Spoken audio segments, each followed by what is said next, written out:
గౌరవనీయులైన మంత్రివర్యులు,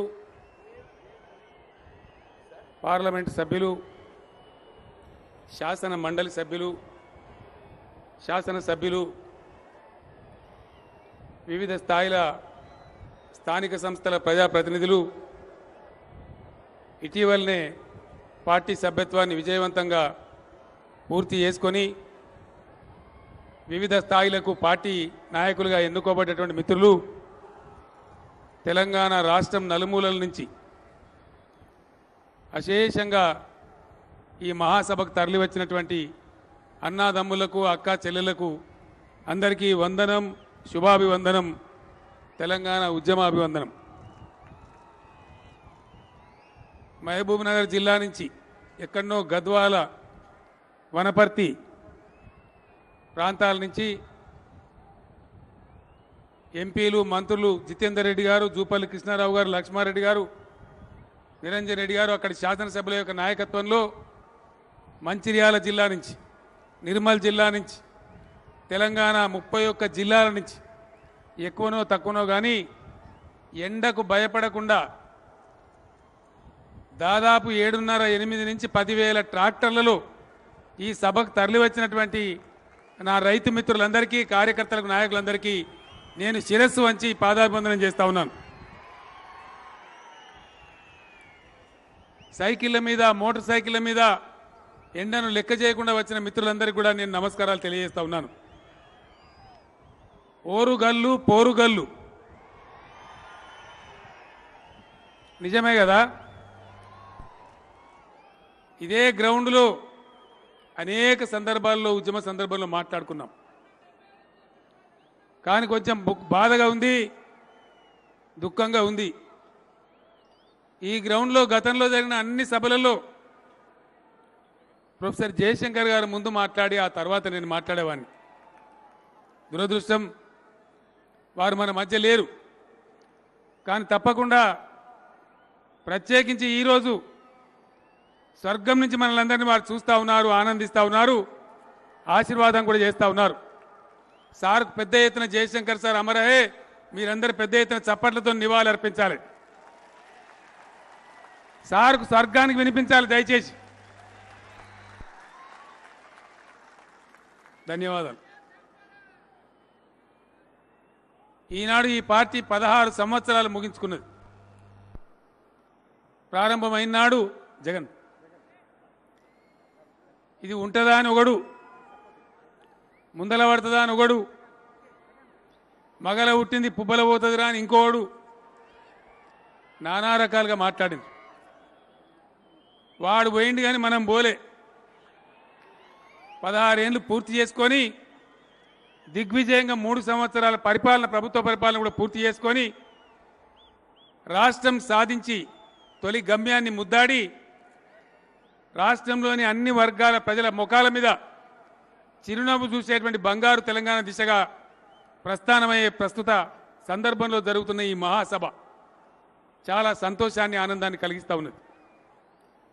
16 సంవత్సరాలు ఉద్యమాన్ని, పార్టీని నిలబెట్టి నడిపినా, ఎన్నికల్లో పార్టీని విజయ ప్రస్థానానికి చేకూర్చి ప్రభుత్వం ఏర్పాటు చేసే అవకాశం తెచ్చినా, ఈరోజు మళ్ళీ ఈ మహాసభలో ఇంత భారీ ఎత్తున భారతదేశంలో ఏ పార్టీ కూడా గుండెలు జాలై ఇంత పెద్ద సంఖ్యలో సభ పెట్టడానికి ఈ సభను ఈరోజు విజయవంతం చేస్తున్న ఈ కీర్తి, ఈ గౌరవం, ఈ మొత్తం గౌరవం టీఆర్ఎస్ పార్టీ గులాబీ శ్రేణులదే, కార్యకర్తలదే, మీదే మీదే అని చెప్పి నేను మనవి చేస్తా ఉన్నాను.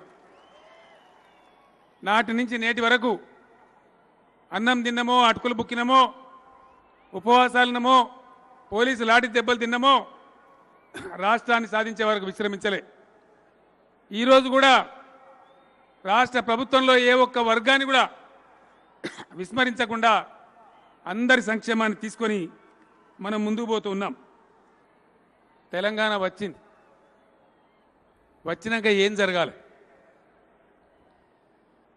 అనేకమైనటువంటి అవస్థలు, వలసలు పోతున్న లక్షలాది మంది ప్రజలు, మన వర్ధన్నపేట, మన పర్కాల, మన వరంగల్ పట్టణ పరిసరాల నుంచి లక్షలాది మంది చేనేత కార్మికులు సూరత్ పోయినటువంటి సందర్భం. వాళ్ళు ఇంకా రావాలి. ఇప్పుడు వస్తారు. ఇప్పుడు టెక్స్టైల్ పార్క్ వస్తే అందరూ కూడా తిరిగి వస్తారు. పాలమూరు మహబూబ్నగర్ జిల్లా నుంచి 15 లక్షల మంది రైతులు వలస పోయి దేశవ్యాప్తంగా పొట్టబోసుకోవడానికి కూలీ చేస్తూ బతుకుతున్న పరిస్థితి. సమైక్య రాష్ట్రంలో జరిగిన జీవన విధ్వంసం, రైతుల ఆత్మహత్యలు, చేనేత కార్మికుల ఆకలి చావులు, అనేకమైనటువంటి ఇబ్బందులు, పటాకులు వేలిపోయినట్టు పేలిపోయే ట్రాన్స్ఫార్మర్లు, వందల వేలాదిగా ప్రతిరోజు కాలిపోయేటువంటి కరెంటు మోటార్లు, చాలా భయంకరమైనటువంటి దృశ్యం. ఏం చేయాలా? ఎక్కడ చూసినా జనరేటర్లు, ఇన్వర్టర్లు, కన్వర్టర్లు, స్టెబిలైజర్లు. ఇది 2014 జూన్ 2న మన ముందున్నటువంటి తెలంగాణ ముఖ చిత్రం. వాస్తవం మీ అందరికీ తెలుసు. ఈ సందర్భంలో ఏం చేయాలి? కర్తవ్యం ఏంది? అన్నిటికన్నా ముందు తొలగించాల్సిన బాధ కరెంటు బాధ. అది ప్రగతికి మూలం, వ్యవసాయానికి మూలం. అడుగంటిపైన భూగర్భ జలాల వల్ల బట్టలు ఉతుకోనన్న బోరే బతుకు మనకు, పశువులకు నీళ్లు పెట్టనన్న బోరే, అన్ని రకాల ఇబ్బందులు అవుతున్నాయి. కాబట్టి కరెంటు బాగు చేయాలనుకున్నాం. చాలామంది మాట్లాడినారు కాంగ్రెస్ నాయకులు, మేమింత సిపాయిలంటే కేసీఆర్ మేమే చేయలేకపోయినాం, నువ్వు ఎక్కడికి వెళ్ళి చేస్తావు, చేస్తే మహా అద్భుతమే అన్నారు. 6 నెలలు తిరగక ముందే కరెంటు పోకుండా చేయడమే కాదు, ఒక్క కరెంటు మోటార్ కూడా గాలిపోకుండా ఈరోజు ఈ పసల్లో, ఈ యాసంగి పసల్లో 23 జిల్లాల ఆంధ్రప్రదేశ్ కంటే కూడా ఎక్కువ మెగావాట్ల, అంటే 9500 మెగావాట్ల లోడ్ వచ్చినా విజయవంతంగా కరెంటు మనం సప్లై చేసి చూపించినాం. పరిశ్రమలలో కార్మికులకు 15 రోజులు పని దొరికితే 15 రోజులు ఉపాసం ఉండేది. ఇలా 3 షిఫ్ట్లలో తెలంగాణ రాష్ట్రంలో పరిశ్రమలు పనిచేస్తూ ఉన్నాయి. వ్యవసాయం బ్రహ్మాండంగా జరిగింది. పంటలు కూడా బాగా పండుతూ ఉన్నాయి. పవర్ హాలిడే లేవు. ఎవ్రీ డే పవర్ డే కింద, ఎనర్జీ డే కింద బ్రహ్మాండంగా ముందుకు పోతూ ఉన్నాం. సంక్షేమానికి ప్రాధాన్యం ఇచ్చుకున్నాం. ఇప్పుడే మిత్రులు కడియం సిఆర్ గారు చెప్పినారు, నేను ఆ విషయం ప్రస్తావించను, సమయం ఎక్కువ తీసుకొని మీరు కూడా మళ్ళీ పోవాలి. 40,000 కోట్ల రూపాయలతోని దేశంలో ఎక్కడ లేని విధంగా బ్రహ్మాండమైన సంక్షేమ కార్యక్రమాలు ఈ రాష్ట్రంలో చేస్తూ ఉన్నాం. అవి మీ అనుభవంలో ఉన్నాయి, మీ అందరికీ కూడా తెలుసు. చివరికి ఎక్కడ దాకపోయినామంటే హైదరాబాద్లో కానీ, వరంగల్ ఎంజిఎంలో కానీ, నిమ్స్లో, ఉస్మానియాలో, గాంధీలో కానీ, ఇతర జిల్లా హాస్పిటల్లో కానీ పేదల పాపం వస్తే కొంతమంది దురదృష్టవంతులు చనిపోతారు. ఆ చచ్చిపోయిన వాళ్ళకి చివరి బిల్లు కట్టేదే చాలా కష్టం. తర్వాత అంబులెన్స్ తీసుకొని పోవాలంటే వాళ్ళు పెట్టే బాధలు వర్ణనాతీతం.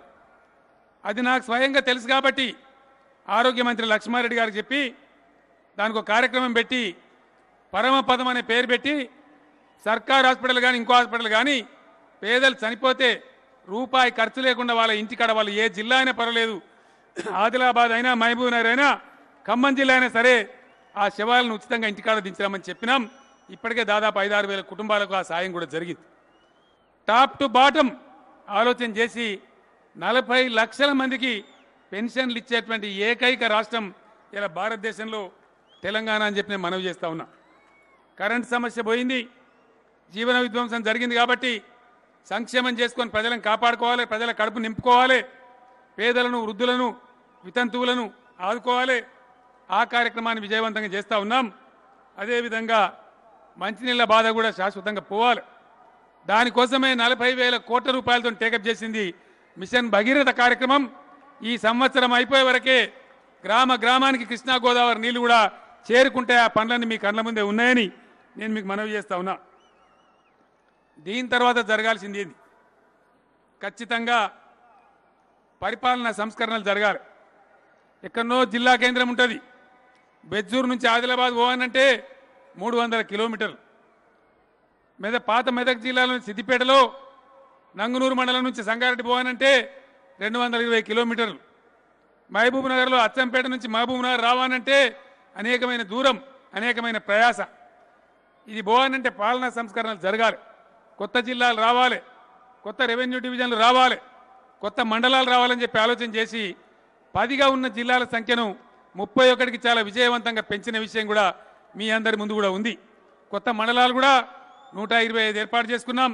రెవెన్యూ డివిజన్ల సంఖ్య 60 పైచీలకు పెరిగిపోయింది. ఆ రకంగా పరిపాలన సంస్కరణలు కూడా దేశంలో ఏ రాష్ట్రంలో జరగని విధంగా విజయవంతంగా చేసిన విషయం మీ అందరికీ కూడా తెలుసు.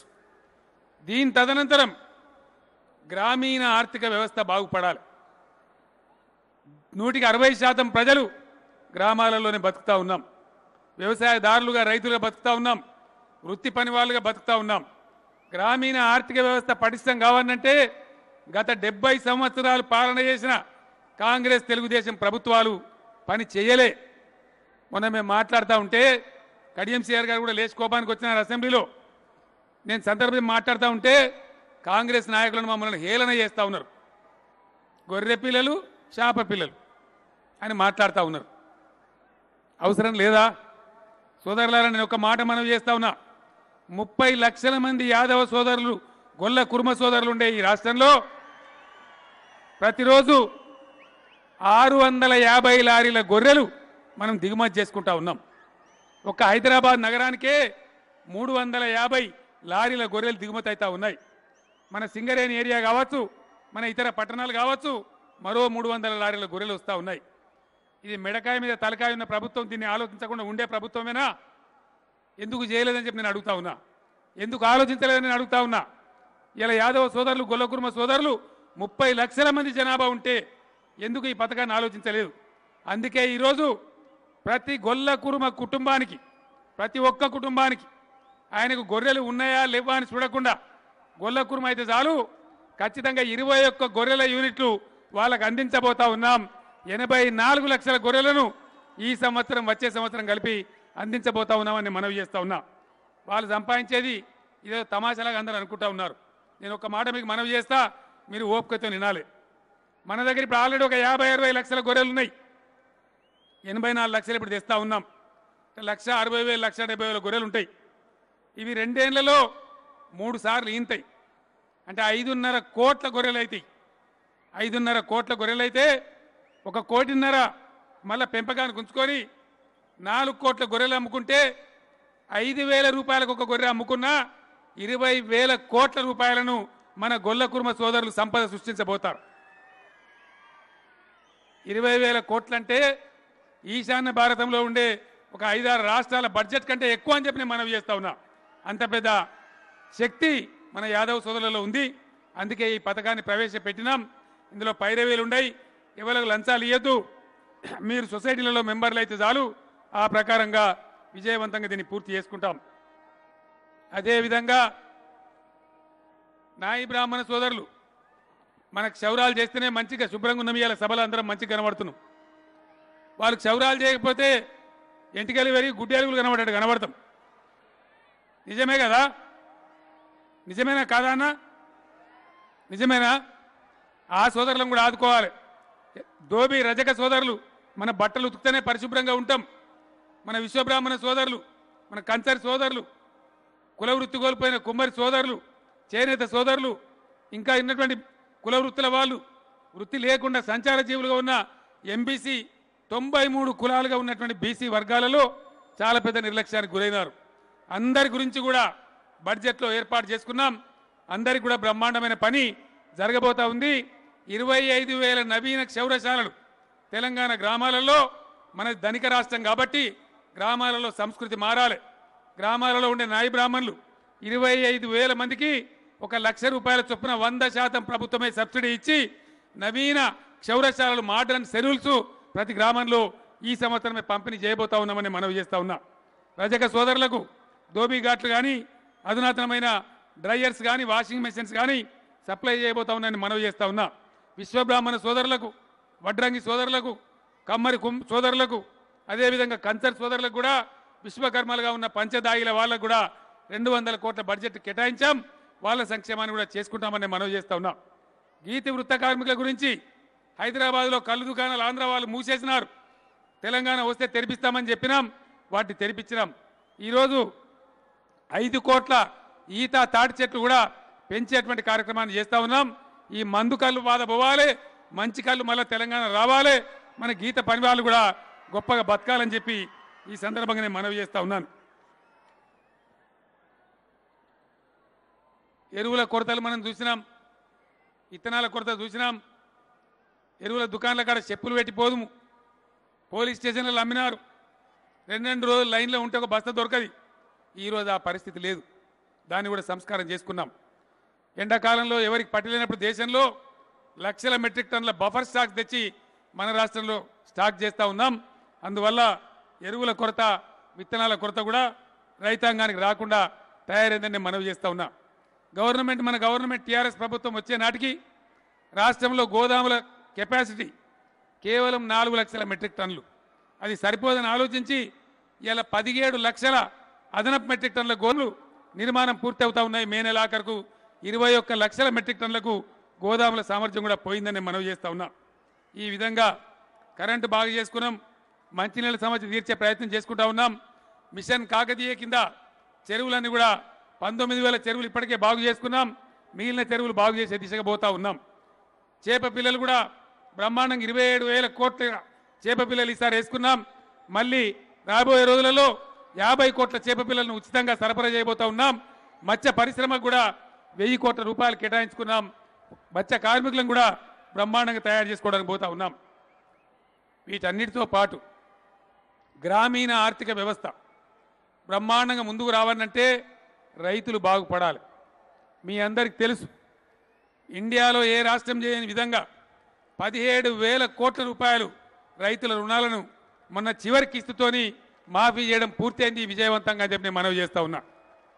దాని తదనంతరం రైతుల గురించి గవర్నమెంట్ వచ్చిన తర్వాత ముఖ్యమంత్రిగా మొదటి శాసనసభ సమావేశంలో ప్రసంగం చేసిన రోజున నేను చెప్పడం జరిగింది, రైతాంగాన్ని తెలంగాణలోనే ధనిక రైతాంగాన్ని తెలంగాణలో ఉండేటట్టు తయారు చేస్తాం, తెలంగాణ వ్యవసాయ భూమి క్రాప్ కాలనీస్ కింద విభజిస్తామని మనవి చేయడం జరిగింది.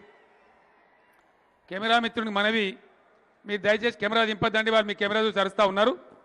సభలో చాలామంది రైతులు ఉన్నారు, అరుపులు బంద్ చేయాలి కొద్దిసేపు. సభ అయిపోయిన తర్వాత కేరింతలు గట్టి కొడదాం, గజం గజం దుంకుదాం. కానీ నేను చెప్పే మాట రైతులకు చాలా ముఖ్యమైన విషయం కాబట్టి అందరూ కూడా ఒక 5 నిమిషాలు నిశ్శబ్దంగా వినాలని చెప్పి నేను కోరుతా ఉన్నా. కెమెరాని కూడా డిస్టర్బ్ చేయొద్దని నేను కోరుతా ఉన్నా. ఈరోజు దేశంలో ఎక్కడ లేని విధంగా మంచి కార్యక్రమాన్ని మనం తీసుకున్నాం. ఈ కార్యక్రమం విజయవంతం కావాలంటే ఖచ్చితంగా రైతులం కాబట్టి, నిజాయితీ గల వాళ్ళం కాబట్టి మన కార్యక్రమానికి మనమే కాపలాదారులుగా ఉండాలి. చెత్త కుండీలలో ప్లాస్టిక్ ముక్కలు, ఇనుప ముక్కలు ఏరుకొని అమ్ముకుంటోళ్ళకు కూడా సంఘం ఉన్నది, కానీ రైతులకు సంఘం లేదు. ఎవడైనా సరే వాడు తయారు చేసిన దానికి వాడే ధర చెప్తాడు. మట్టి విసికి, బురద విసికి 6 కాలం కష్టం చేసి అప్పులు తెచ్చి పంట పండిస్తే మన పంటకు మాత్రం మనం ధర చెప్పే పరిస్థితి లేదు. నిజమేనా ఈ మాట? నిజమేనా కాదే? నిజమైనటువంటి వాళ్ళు చేయలేవట్లేదు, చేయి మిన్నులకు నిజం కాదు అయింది. మనం పండించే పంటకు మనం ధర చెప్పే పరిస్థితి లేదు. ఆ పరిస్థితి రావాలి, వచ్చి తీరాలి. వస్తుందా రాదా? మనమందరం పిడికిలెత్తితే, మనందరం పట్టుబడితే వస్తుంది. మీ వెంట కేసీఆర్ ఉంటాడు, మొత్తం రైతులను ఆర్గనైజ్ చేస్తాడు. వస్తుందా ఇప్పుడు గ్యారంటీగా? కేసీఆర్ మీ వెంట ఉంటే వస్తుందా? వస్తుందంటే వాళ్ళు చేతులు లేవట్టుర్రి. కెమెరాని గడి చూపెట్టవా? రావానంటే వట్టిగా రాదు, పట్టుబట్టాలి, జట్టు కట్టాలి. తెలంగాణ రైతు బిడ్డలు అనేకమైన సమ్మెలు చేసి ఢిల్లీ మెడలు వంచి తెలంగాణ రాష్ట్రాన్ని సాధించుకున్న జాతి మనది. ఇవాళ మనం అందరం అనుకుంటే బంగారంలాగా రైతులందరూ కూడా కాలు మీద కాలేసుకొని రంది లేని వ్యవసాయం చేసి డబ్బులు సంపాదించే పరిస్థితి వస్తుంది. రావడం కోసం రైతు బిడ్డగా, మీ కొడుకుగా, మీ బిడ్డగా నేను ఒక పని చేసి పెట్టిన. మీకు చినుకు పడుతుందంటే రంది బ్యాంకోన్ చుట్టూ తిరగాలి, సావుకారు చుట్టూ తిరగాలి. ఆ బాధ లేకుండా ఎకరానికి 4,000 రూపాయల చొప్పున 2 పంటలకు కూడా మీకు వ్యవసాయ పెట్టుబడి ఇవ్వడానికి నిర్ణయం తీసుకొని ప్రకటించిన విషయం మీ అందరికీ కూడా తెలుసు. 2 పంటలకు ఇవ్వడం జరుగుతుంది. మొదటి పంటకు మే 15 లోపల మీ బ్యాంక్ అకౌంట్లలోనే డబ్బులు జమ చేయడం జరుగుతుంది. సరిపోతుందా? మే 15 కరెక్ట్గా రోహిణి కార్తి లోపు, తొలకరి లోపు రోహిణి కార్తి మొదటి వాహనం పడే ముందు 4,000 రూపాయలు మీకు ఎన్ని ఎకరాలు ఉంటే అన్ని ఎకరాలు మీ ఖాతాలో జమ చేయడం జరుగుతుంది. అదేవిధంగా రెండవ పంటకు దసరా పండుగ సందర్భంలో యాసంగికి ముందు అక్టోబర్ 15 లోపు మళ్ళీ 4,000 రూపాయలు మళ్ళీ మీకు ఎన్ని ఎకరాలు ఉంటే అన్ని ఎకరాలకు మళ్ళీ జమ చేయడం జరుగుతుంది. కరెంటు ఫ్రీగానే ఇస్తారు, నీళ్లు ఫ్రీగానే ఇస్తారు, పెట్టుబడికి బాధ లేదు, పెట్టుబడి ప్రభుత్వమే ఇస్తుంది, 2 పంటలకు కూడా ఇస్తుంది. 4,000 రూపాయలు నేను కూడా కాపోని, నాకు కూడా వ్యవసాయం ఉంది. మొన్నగా ఆయన అన్న 4,000 ఎందుక కేసీఆర్ 2,500 జాలా అన్నాడు. ఎరువు బస్తాలు అన్నావు కదా, 2,500 జారిపోతాయి కదా నేను చెప్పిన, నాకు తెలుసు 2,300కే 2 డిఏపి బస్తాలు 3 యూరియా బస్తాలు వస్తాయి.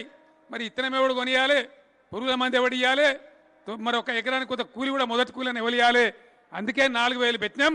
కాబట్టి 2,500కు యూరియా బస్తాలు డిఏపి బస్తాలు వచ్చినా మిగతా 1,500 రూపాయలతోని ఇత్తనం కొనుక్కోవాలి, ఒక ఎకరానికి పురుగు మందు కొనుక్కోవాలి, మొదటి విడత కూలీ కూడా దానిలో నుంచే ఎలా తీసుకోవాలి. అందుకే పెట్టుబడికి మీరు ఇంకో దిక్కు పోకుండా ఎకరానికి 4,000 నిర్ణయం చేయడం జరిగింది.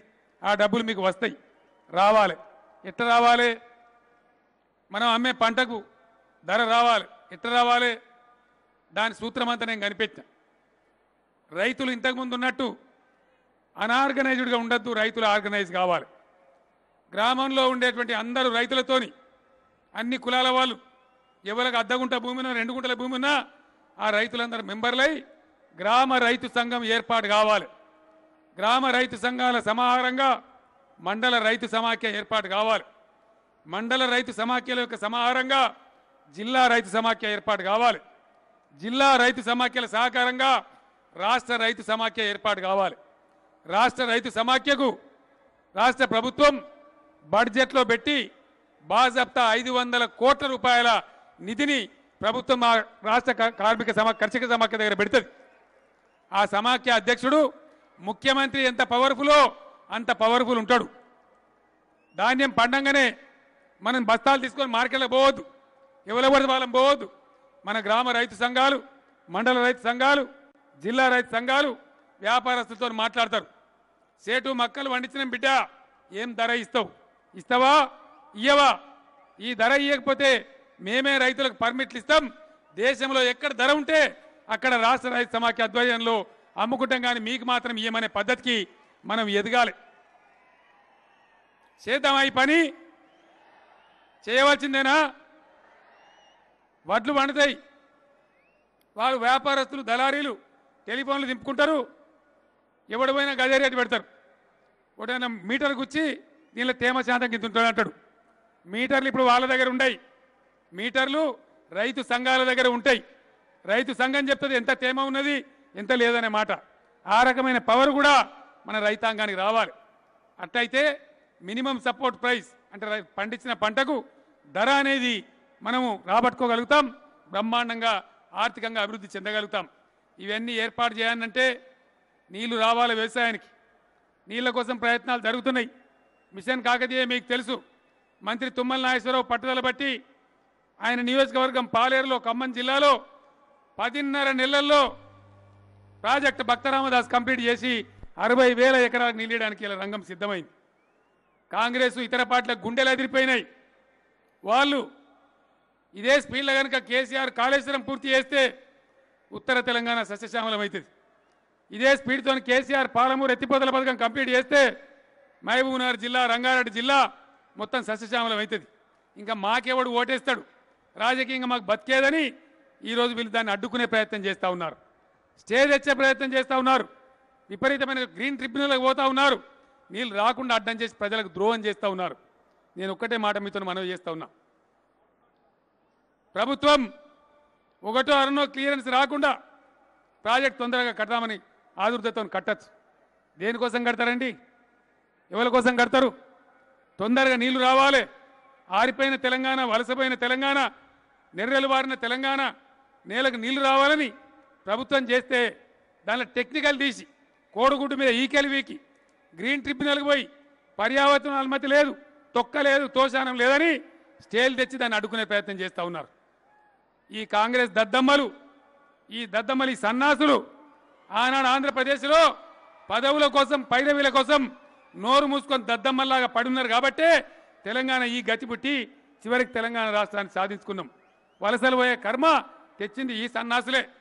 నేను ఒక మాట అడుగుతా ఉన్నా, ఇలా మిషన్ కాకతీయలో ఇవాళ చేయాల్సి వస్తున్న చెరువులు 45,000 చెరువులు ఏనాడన్నా వీళ్ళు కాంగ్రెస్ నాయకుల మీద ఒత్తిడి తెచ్చినారా? మా చెరువులు బాగు చేయాలని అడిగినారా?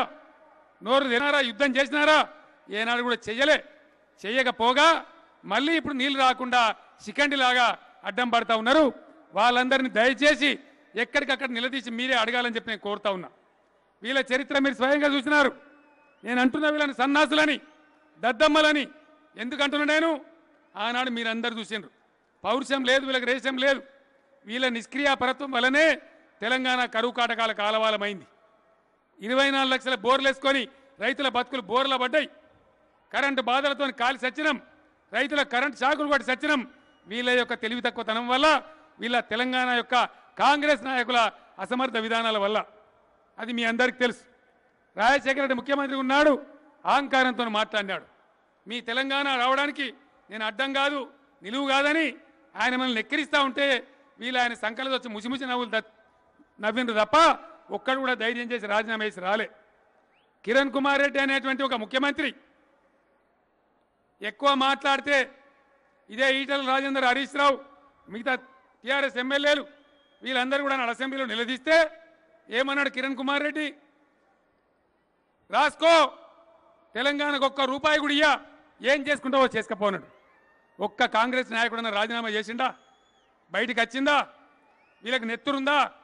పౌరుషమైన బిడ్డలైతే గట్లే ఉంటారా? టీఆర్ఎస్ పార్టీ ఎన్నిసార్లు రాజీనామాలు ఇసిరిపారేసినాం, ఎన్ని సందర్భాలు ఉప ఎన్నికలు కొట్లాడినాం. ఆనాడు రాలే.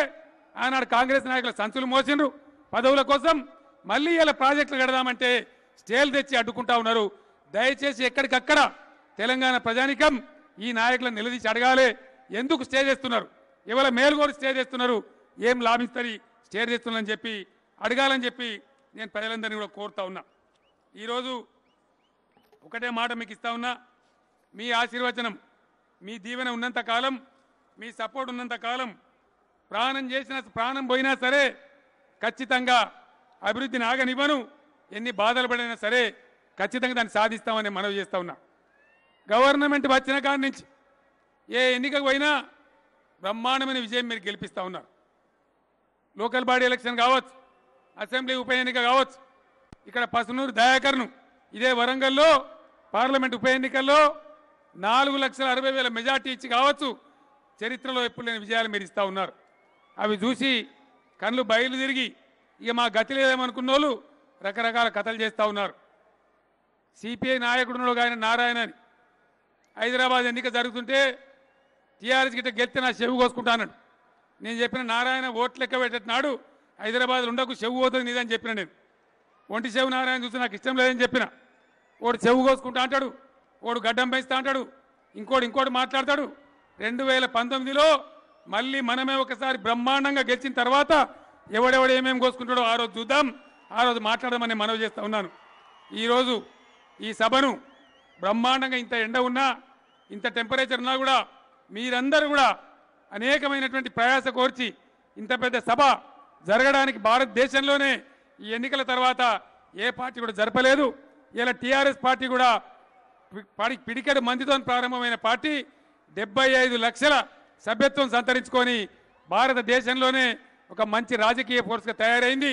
మనమందరం కూడా ప్రజల మధ్య ఉండి సంక్షేమ కార్యక్రమాలు, అభివృద్ధి కార్యక్రమాలు ప్రజలకు అందించి మీ యొక్క నాయకుల నాయకత్వంలో బ్రహ్మాండమైన పేరు తెచ్చుకోవాలి.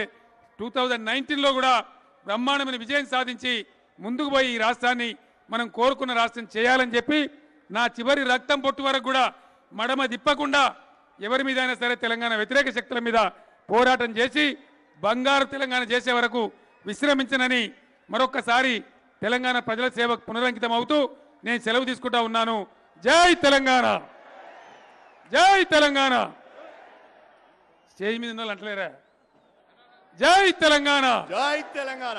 ఈ సభను స్థానిక మంత్రి కడియం శ్రీహరి గారు, చందులాల్ గారు, స్థానిక శాసనసభ్యులు, పార్లమెంట్ సభ్యులు, వారితో పాటు ఇరిగేషన్ మినిస్టర్ హరీష్ రావు గారు గత వారం రోజులుగా ఇక్కడనే మకాం వేసి అనేక కమిటీలు వేసుకొని బ్రహ్మాండమైన అలంకారంతో చాలా డిసిప్లిన్గా ఎవరికి ఎటువంటి ఇబ్బంది లేకుండా నిర్వహించారు. వారందరికీ కూడా శ్రీహరి గారికి, హరీష్ గారికి, చందులాల్ గారికి, వరంగల్ శాసనసభ్యులు, పార్లమెంట్ సభ్యులు, ఇందులో కమిటీలలో పనిచేసినటువంటి మిత్రులందరికీ, వరంగల్ మేయర్ గారికి అందరికీ కూడా పేరు పేరున మనందరి పక్షాన, మొత్తం టీఆర్ఎస్ పార్టీ పక్షాన, తెలంగాణ ప్రజల పక్షాన నేను ధన్యవాదాలు, కృతజ్ఞతలు కూడా తెలియజేస్తా ఉన్నా. జై తెలంగాణ. టపకాయలు ఇప్పుడు కాల్చరా బాబు.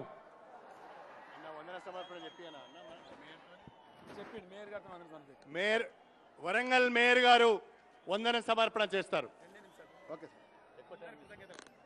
ఓరుగల్లు గడ్డపై చారిత్రక సభకు విచ్చేసినటువంటి అశేష జనవాహినికి వరంగల్ నగర పక్షాన హృదయపూర్వక నమస్కారాలు, కృతజ్ఞతలు తెలుపుకుంటూ, తెలంగాణ రాష్ట్రం ఏర్పడిన తర్వాత ఇంత పెద్ద భారీ బహిరంగ సభ ఏర్పాటుకు నిర్ణయం తీసుకున్నటువంటి ఉద్యమ నేత, తెలంగాణ రాష్ట్ర ప్రజల ఆశాజ్యోతి, రాష్ట్ర ముఖ్యమంత్రి గారికి శిరస్సు వంచి నమస్కారాలు తెలియజేసుకుంటున్నాం. మండు టెండను సైతం లెక్క చేయకుండా ఈ సభను విజయవంతం చేయడానికి విచ్చేసినటువంటి ప్రతి ఒక్కరికి కూడా పేరు పేరున హృదయపూర్వక నమస్కారాలు. ఈ సభను పర్యవేక్షించినటువంటి డిప్యూటీ సీఎంలకు, మంత్రులకు, శాసనసభ్యులకు, శాసన మండలి సభ్యులకు, అదేవిధంగా ప్రజాప్రతినిధులకు, కార్యకర్తలకు ప్రతి ఒక్కరికి కూడా పేరు పేరున ధన్యవాదాలు తెలుపుకుంటున్నాం. ఈ సభను విజయవంతం చేయడం వల్ల తెలంగాణ రాష్ట్రం బంగారు తెలంగాణకు పునర్నిర్మాణం కోసం మరోసారి స్ఫూర్తిగా తీసుకొని ముందుకెళ్తుందని ఆశిస్తూ ఈ సభను విజయవంతం చేసిన ప్రతి ఒక్కరికి కూడా మరొకసారి ధన్యవాదాలు. జై తెలంగాణ, జై కేసీఆర్.